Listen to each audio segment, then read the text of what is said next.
when you reach out to your email list, you're actually attaching beats to that email. So you're sending MP3s out to everybody. Yes, I send like from 5 to 10 beats. Wow. So as of October, congratulations, you've passed the $4,000 monthly income mark, and that's 25% growth since July. What did you do differently leading up to that sales increase in October?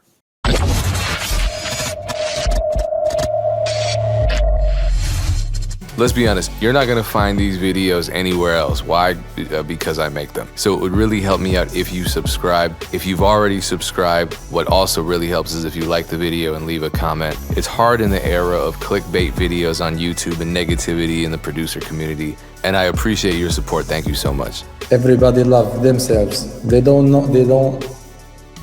I don't want to say they don't care about anybody, but they put their priorities first.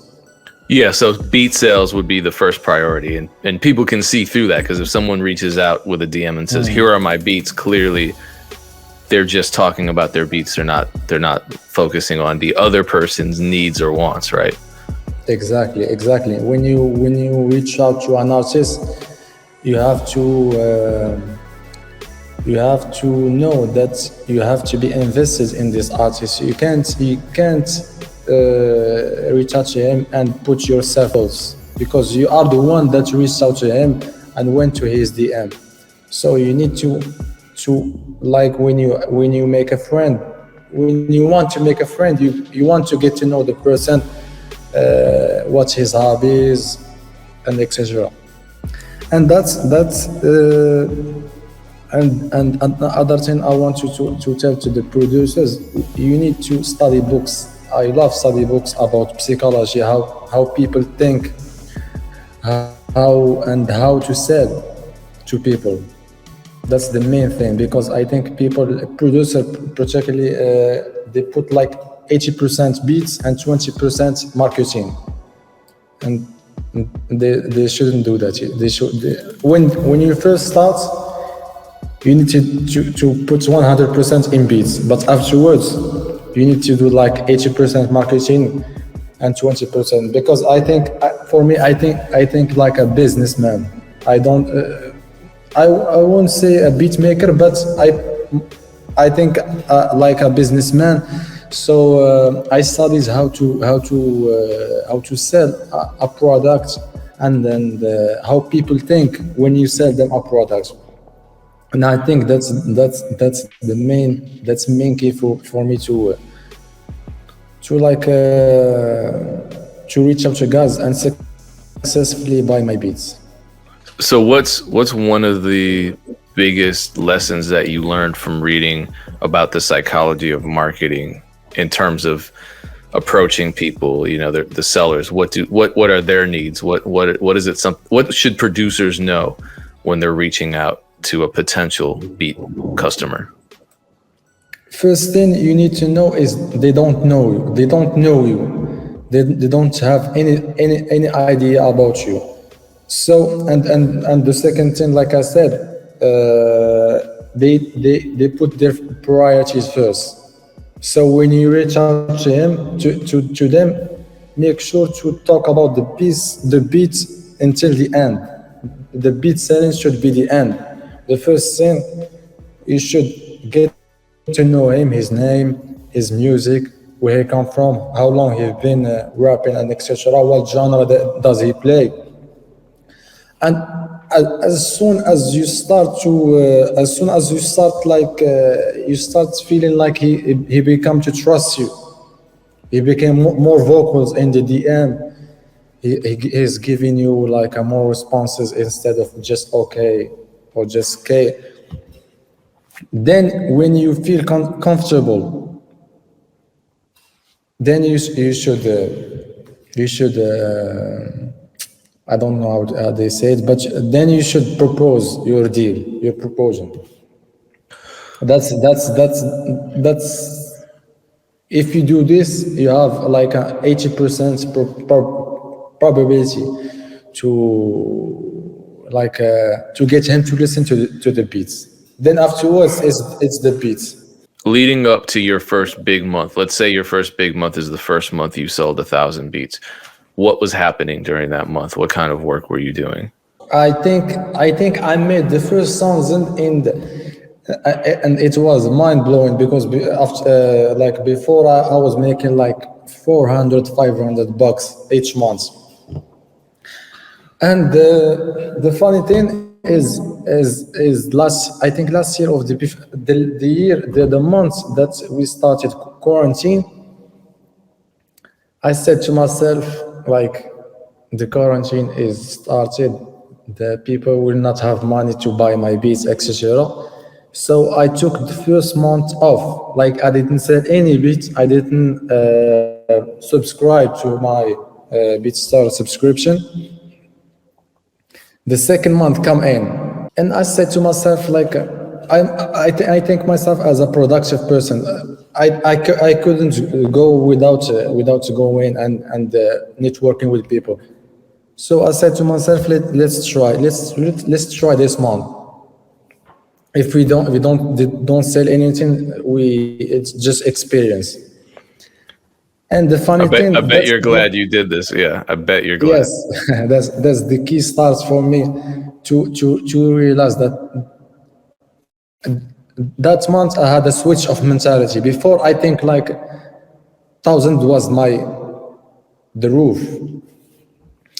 I think the reason I made that 1,000, I think I made for a client I've been talking about for like 3 months or 4 months.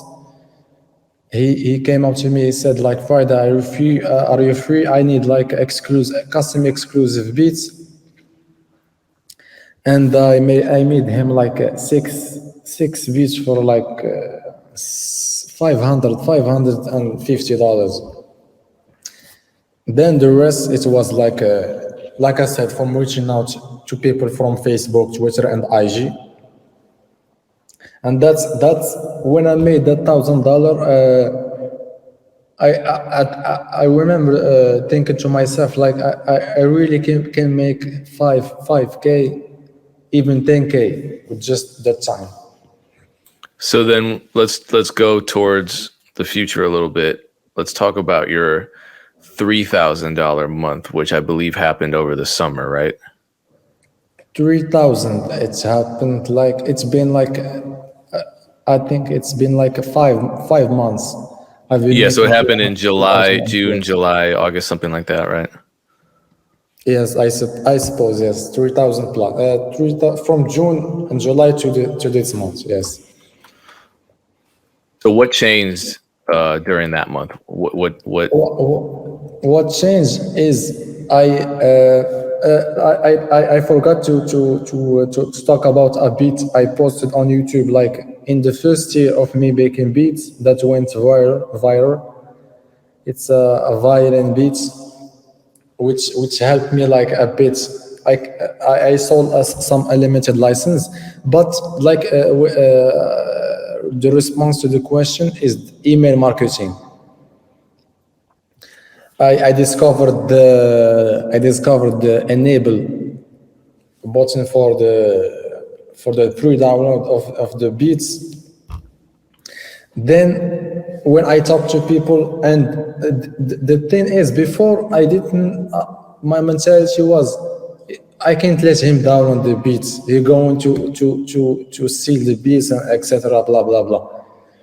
But I didn't know that you can extract the email and reach out to him every week or every 2 day and 3 day. So that's what I did, because I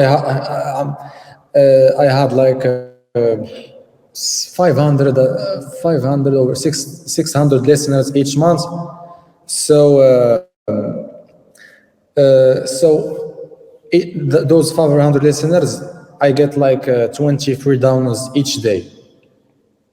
So 20, if you multiply it by 30, like it's 600 emails each month.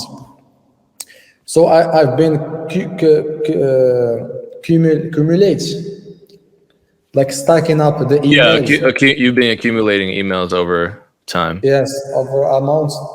Then I studied the how to not studies, but I practiced.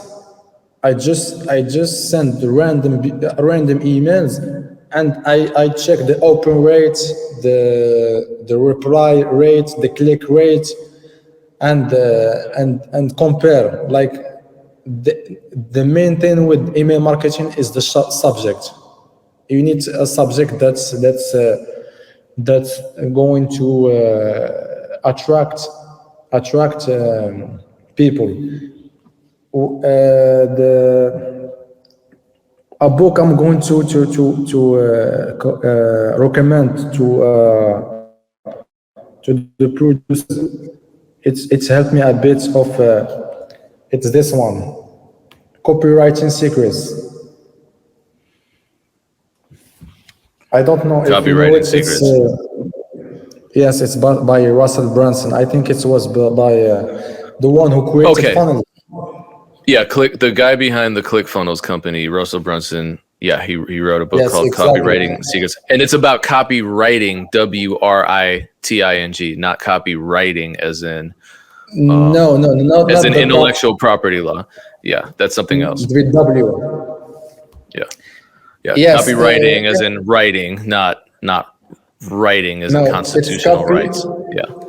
writing. I just Yes. want to make that clear because I don't know how many people misspell the word copyright all the time. All the time. We, And yeah, shout out to the reverb on Friday's voice. I don't know what he's got. He's got FL Studio reverb installed in his I mean, house. my garage. That's why. That's Okay, where I play the guitar and played a bit of piano. nice. Yeah, so you have natural room reverb. It actually sounds pretty good. I'm a little jealous. Thank you, thank you. I'm jealous of you. You are having your own home. Well, yeah, I don't get that cool reverb effect. So I could have a whole gospel choir in your garage and it would sound amazing. We could record an entire Kanye album in your house. Yeah, welcome, bro. Welcome. Like I said, I read that book. It helped me like shape my idea about email marketing, and I just tested out a bit of subject, like which subject will work. I test like we have like a thing which A/B in email marketing. You send two emails and you see which one opens, which one has the higher open rate. So with and second of all of the beats, you can send them. Personally send them as MP3s, like because the rappers don't want to click on the link. We all have the habit of not clicking links. We all my mission was to make rappers life easy. So by saying that, I send them simple subjects, a simple message, not too much stuff going on, and the MP3, so they can read the email, click on it, click on the beats, and they listen the beats, and if they listen the beats, they immediately respond like I want this beats. Then afterwards, I I uh, I send them the link. So I think that's the main email marketing is the next step. And I'm trying to implement the SMS marketing. I know that the open rate in SMS marketing is way higher than email, but step by step. So, all right, when you email, when you reach out to your email list, you're actually attaching beats to that email. So you're sending MP3s out to everybody. Yes, I send like from 5 to 10 beats. Wow. And that just makes life easier for the rapper to pick which one they want to buy. Yes, if you need to think like them. If I have any email, I don't want to click on no links. So whatsoever. I want to see the MP3. I click on it. I listen to it. If I like it, I'm going to tell you that I like the name and etc.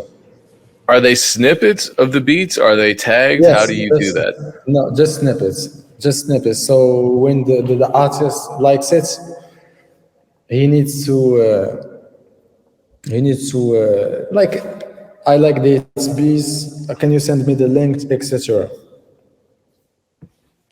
That's interesting. Yeah. See, now I'm gonna have to try that out because I've never even thought about that. But I agree with you. Literally everything that we as producers do should be made as easy as possible for our customers or our potential customers. And I see a lot of producers make that mistake where, they're trying to sell beats, but the link to their beat store isn't on their social media. Or instead of having a link directly to the beat, they just post their email address and say, email me if you want this beat. That's just too much for a customer. Like, imagine going to a grocery store and someone saying, hey, if you want these eggs, we have them, but they're way in the back. So call this phone number and someone will bring them out. That's crazy. No one's going to do that. They're going to go to another store. So I'm Exactly. glad you brought that point up. I had a whole bunch of questions about email marketing. So let me recap, because email marketing is really dense for a lot of people. So one, okay, let me ask you this. Which email service do you use? Obviously, you went through BeatStars and enabled free download in exchange for an email address. Do you use Aweber or do you use MailChimp? No, I use GMass. Gmess. Okay, so how are you collecting the emails through BeatStars? Like I said, I enabled the button that lets the artist to download the email, and afterwards I download the emails from BeatStars from a sheet. They gave me like an Excel sheet, Microsoft Excel, and but I need to convert it to Google Sheets, Google Excel sheets, Google Sheets. I'm sorry.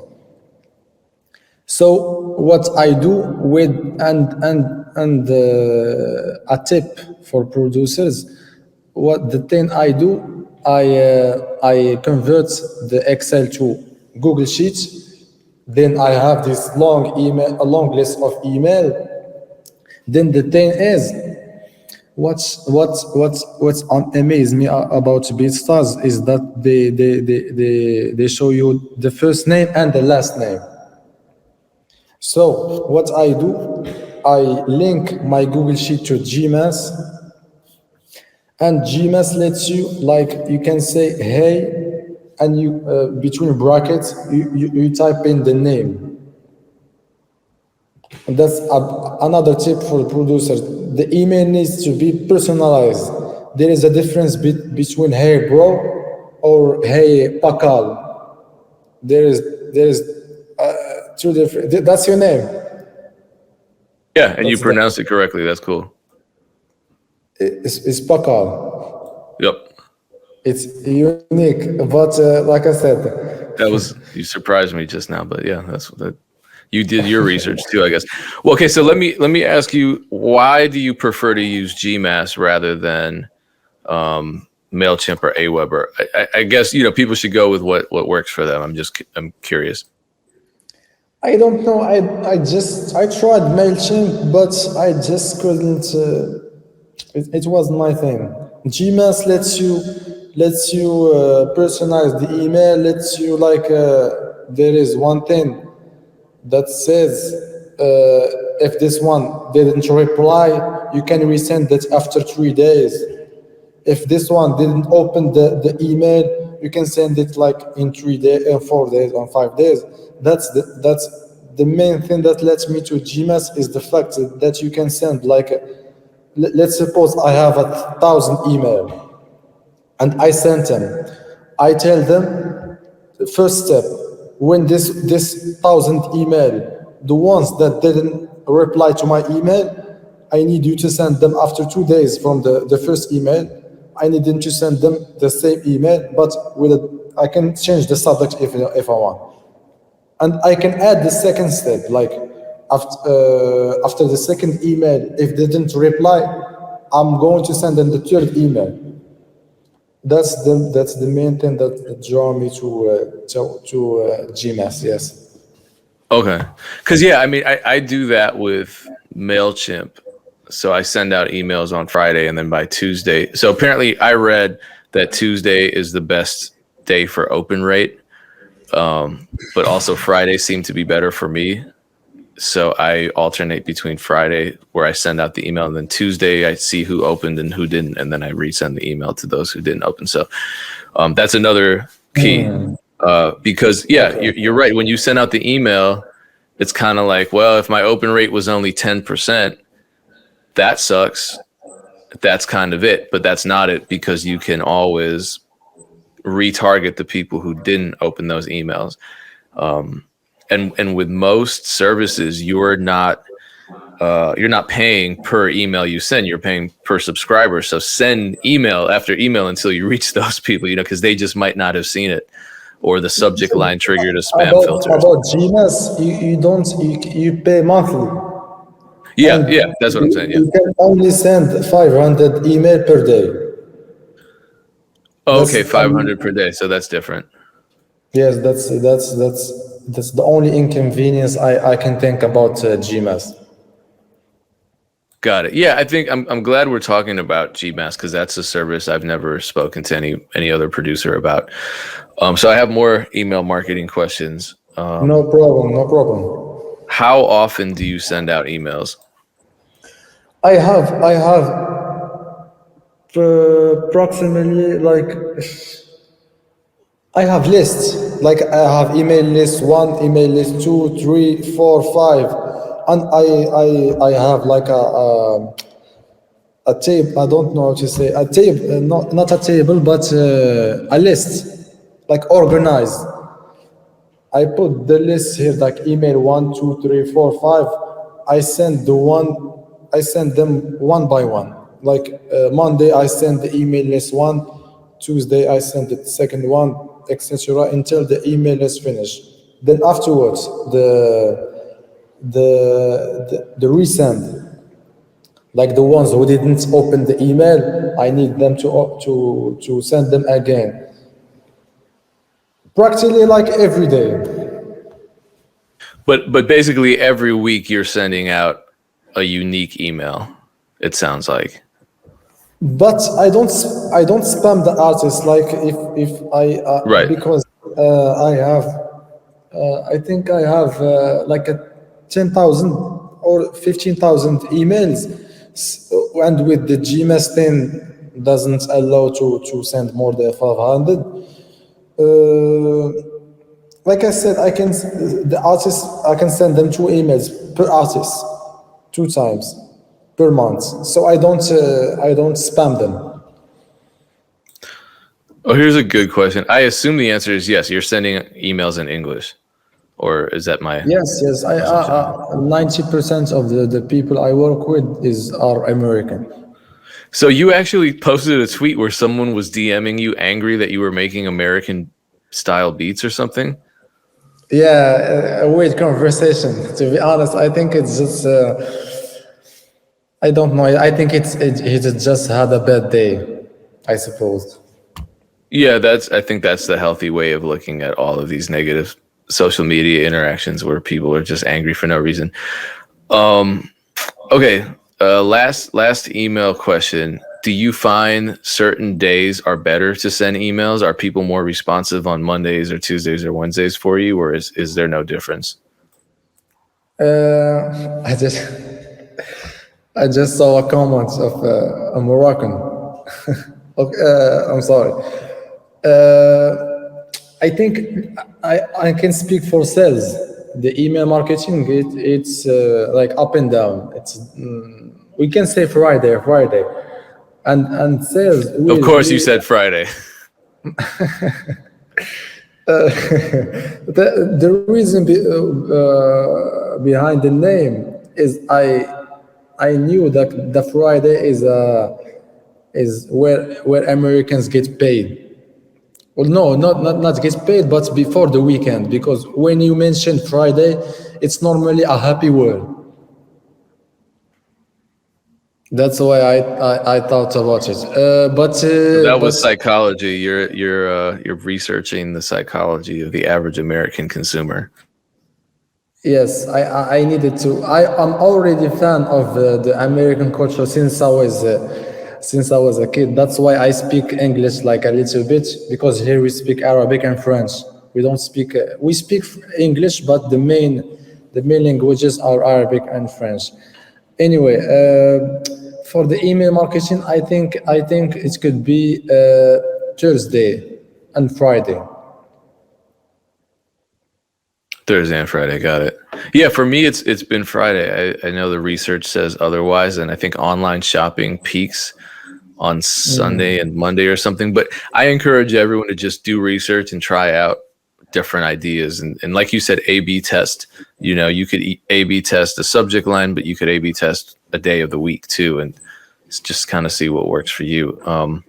There is So a back, million ways to yeah, promote your stuff. Like we are in a lucky era where we can practically find anything if we just have the mentality and we a bit of hard work and smart work also. yeah, yeah. We're this is a great time for marketing. So as of October, congratulations, you've passed the $4,000 monthly income mark, and that's 25% growth since July. What did you do differently leading up to that sales increase in October? I think that was a special month. Like I sold a bit of exclusive beats and some of the custom beats and a bit of mixing. Like I done a multiple things. I sold my course of how to sell beats, the secrets of selling beats. I do like a services of mixing and mastering on the side. Like when you put, because your income should not be focusing on just beats. You can do like beats, mix and mastering. I work a bit of with Photoshop and After Effects, so I can make like a simple cover arts. What can I say? There is a lot of things to upgrade your to Diversify your income streams, yes. because I looked at your BeatStars beat store, and you've definitely taken advantage of their services, their albums. I just want to say, like, beatstars has been the best thing. Like, you can find anything. You can find the SMS integration, the email integration. If you want to do like Google ads and Facebook ads, there is the integration. You can copy the link of the web store or everything, and you can pass it there, so you can track where your sales come from. It's the like the perfect platform, to be honest. So let's talk about not just selling beats and not just selling services, because you're selling, you know, graphic design, you're selling mixing and mastering services through your beat store on BeatStars, but you're also using the BeatStars album feature to sell packs of beats. How has that worked for you? The funny thing is, I worked with a guy that do Google ads and Facebook ads, and we started with the beats. We started like with doing Google ads and everything on YouTube, and we did well, and we did a bit well. And afterwards we saw like many producers do like those packages of 100 beats for like a $20 for 100 beats. To be honest, I don't like the idea, but I thought to myself, like, I'm not selling for 20, I'm not selling no 100 beats for 20. Let's do 100 beats for like the MP3. You can sell it for 150, I suppose, was the price, and the unlimited was 400. But unfortunately, we before we started doing the ads, he got like a work problem, so we didn't finish. But we had a successful like try Google Ads with YouTube. We used to place my beats before, like when I did a little baby type beats. We used to put it in front of no. We used to put it in the video. Like before you listen to the video that you clicked, you listen to my beats first. And if you like it, we put the link to the beat store so you can buy it. So you were targeting individual videos, or were you targeting searches when you ran your YouTube beat ads? No, the video. I saw your video with the. I Mike don't Trampy. know. I'm sorry. Was it Mike Trampy or was it Othello?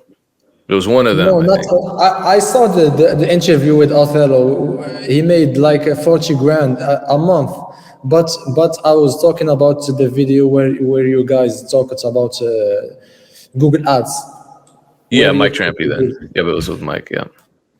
yes, that's the same steps you guys did. We did. And no, and the only difference, the guy, like I said, BeatStars have the Google Ads integration, so you can know where the people come from. That's Yeah, that's the only difference. the Google Analytics. Yeah. Yes, that's the only difference I did between me and you guys. That, and we should have mentioned that, because that's definitely something that should be in that video, and I guess we neglected to mention the necessity of the Google Analytics. So definitely, if you watch the video with Mike Trampy and myself talking about, it's mostly Mike because he's the expert on that. Just make sure that your Google Analytics ID is integrated in with your BeatStars account. Please integrate everything you possibly can. Everything you Facebook too. possibly can. Facebook too. Yeah. Yeah. The Pixel, the email marketing, the Google Analytics, SMS marketing. If you have SMS an marketing. account, just integrate everything that you can. And you might not use it right away, but maybe a year or two down the line, you're going to think, wow, I'm now ready to advertise and I want data. If you hadn't integrated, you would have lost 2 years worth of customer data. So don't make that mistake. Yeah. Be smart. Exactly. Be smart and start now. Even if you don't know why you're doing it, me and Friday are telling you to do it now. So do it. Trust us. I mean, it's free. Everything but the SMS marketing is free, so you may as well just do that. Anyway, let's go back to selling beats. Let's talk about. Someone had a question about this, and I plan on asking. You have 221 beats on your beat store. Was there a magic number for you when you started noticing sales, especially with regard to bulk deals? Was there a certain number of beats that just kind of felt like the magic number for getting more sales? I don't know. I never thought about it, to be honest. I just, whenever I made beats, I just go and upload it and just continue. But if I may say, the first 400 I made, I think I posted like 60 to 70 beats. But Okay, not 60 to bad. 70. How many beats do you upload a day nowadays? Nowadays, I'm trying to. The problem I have is I upload on YouTube like 3 times a week, but I have a very slow connection here in Morocco. So not here in Morocco to be honest, but just in my house. I'm trying to fix it right now. I'm going to install the fast connection so I can upload. But I'm going. To be honest, it depends. It depends. When a guy reach out to me like I listen to a bit of yours, is it on beatstars? I would say like no. Let me upload this. But on YouTube, I post these days like 3 times a week. How many beats do you make a day, would you say? To be honest, not a lot. I already have a 9 to 5 job, so I make beats like 2 to 3 beats on the weekend, like Saturday and Sunday. Like I said, for me now, I think of myself as a business. So I try to make beats as much as possible, but you need the sales too. You need to have like a balance. So you still have a 9 to 5, even you I'm still have a sorry. 9 to 5. You have a 9 to 5 right now, even though you're making 3 to 4 thousand a month off of beats. Yes, because I studied 5 years to have this job, so I need more than I need the Otello income. Otello, I think his name. I think 40 grand a month is a way to. I think if I started to make like a 10 grand steadily, it's like a income like each month, I might consider quitting my job. Okay, so that's your threshold. Yes, That's your 10K goal. here in Morocco, you can live very, very comfortably. Wow. Okay, 10K a month and you quit your job. All right. But right now it must be a good supplemental income then if you're working full time in addition to making this extra money from your separate business. That's definitely it because it's coming from a thing that you love to do. The 9 to 5, it's just the way we are programmed, like to 9 to 5, etc. But to make this kind of money of a thing that you love, it's a wonderful feeling. It's and I'm very blessed to do what I love and make a living of what I love.